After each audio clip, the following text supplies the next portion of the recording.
On va continuer donc en accueillant Antoine Bueno qui m'a donné l'idée du sujet du jour. Bonjour. Bonjour. Alors vous êtes auteur de ce livre, Permis de procréer aux éditions Albin Michel. Alors c'est un titre un peu provocateur. Hein, oui.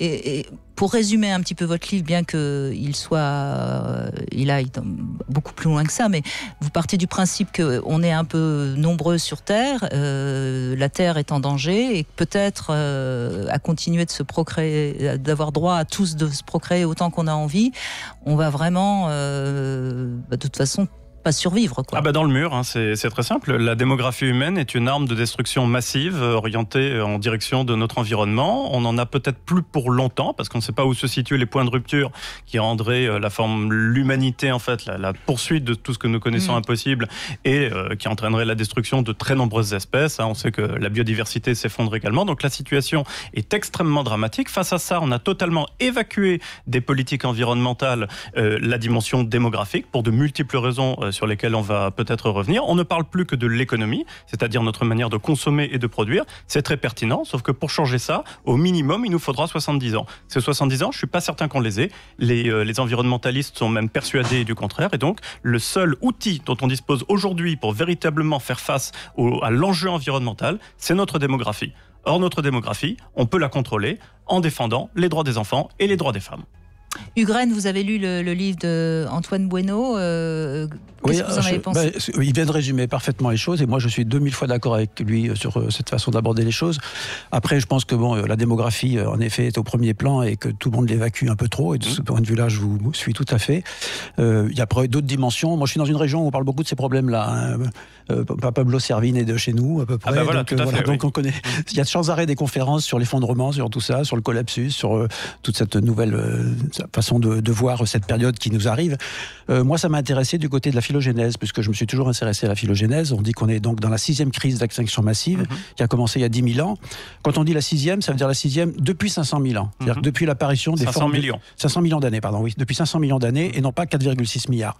Ça veut dire qu'il y en a eu beaucoup plus avant ces 500 millions, et que par contre, celles qui nous touchent, les 6, elles touchent les 6 premières, puisqu'on est dans la 6e, elle touche toutes les formes de vie qu'on peut repérer, c'est-à-dire les formes de vie végétales, animales, alors qu'avant, il y avait aussi des formes de vie, mais qui étaient moins repérables, puisqu'elles étaient plus sinistres. Je ne pensais pas qu'on allait revenir aussi loin, mais j'appuie votre propos en disant qu'en fait, il y a 500 millions d'années, on n'est pas sur France Culture, on est toujours sur Sud Radio, je vous rassure. Voilà, mais pour autant, ça peut être intéressant de savoir qu'il y a 500 millions d'années sont apparues les premières formes de vie pluricellulaires. Voilà. Ce dont parle monsieur, c'est avant les formes de vie unicellulaires, effectivement, il y a eu des extinctions de formes de vie unicellulaires. Ça nous touche moins, forcément.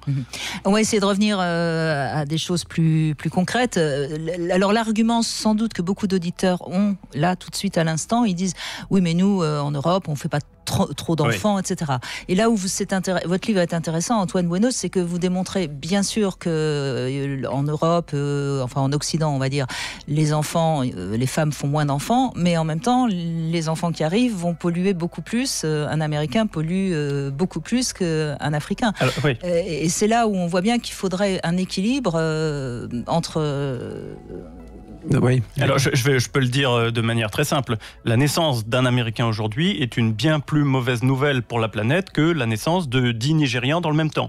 Tout simplement parce que l'Américain a un poids environnemental en termes de pollution qui est infiniment supérieur. Quand je dis l'Américain, évidemment, je ne stigmatise pas les Américains, c'est tous les pays développés, les pays occidentaux, qui donc, par voie de conséquence, doivent prioritairement décroître démographiquement. Ce que je propose, moi, c'est une décroissance démographique universelle. Elle concerne à la fois les pays développés en priorité, mais aussi, d'une autre manière, les pays en développement. Et j'ai donc 2 outils de propositions que je fais dans ce livre. Voilà, et ce qui est intéressant aussi, c'est que moi j'ai relevé un chiffre. Vous dites que dans le monde, chaque année, il y a 80 millions de grossesses non désirées. C'est-à-dire qu'il y a 80 millions d'enfants qui naissent chaque année, alors que si les femmes avaient eu une contraception digne de ce nom, si elles avaient été éduquées, elles n'auraient pas fait cet enfant-là. Donc c'est quand même fou, quoi. Et attendez, parce que ça s'arrête pas là, parce qu'il y a 2 chiffres à mettre en parallèle, celui dont vous venez de parler et le fait que chaque année, la population mondiale aujourd'hui augmente de 80 millions de personnes. Ce qui veut dire que simplement avec l'éducation des filles et le planning familial, on aurait déjà l'outil permettant de stabiliser la démographie mondiale. Et donc de baisser, puisqu'il y a des gens qui meurent quand même chaque année. Alors non, là, ça serait une stabilisation, mais ça serait déjà énorme. La stabilisation, ne serait-ce qu'en termes de sécurité alimentaire, ça serait énorme parce que demain, pour de multiples raisons, notamment le réchauffement climatique, on n'est pas sûr de pouvoir nourrir tout le monde. Alors les deux problèmes qui se posent pour éviter justement, pour ne pas aller justement dans ce sens, c'est à la fois les questions religieuses et puis les questions économiques. Et c'est là où le serpent se mord la queue, parce que de toute façon, un enfant, ça va consommer, donc ça rapporte, ça consomme, c'est l'économie.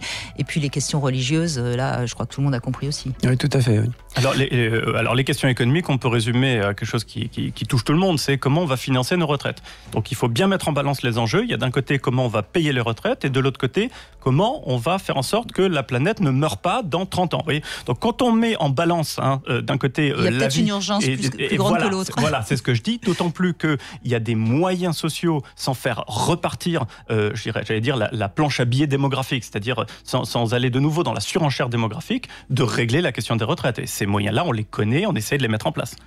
Voilà, on va parler de tout ça, bien sûr, avec vous. On va vous redonner la parole sur Sud Radio, 0826 300 300. N'hésitez pas à réagir. Donc, on est avec Hugues et Antoine Bueno qui pourront répondre à vos questions. Alors, qu'est-ce que vous en pensez ? Venez en parler avec nous.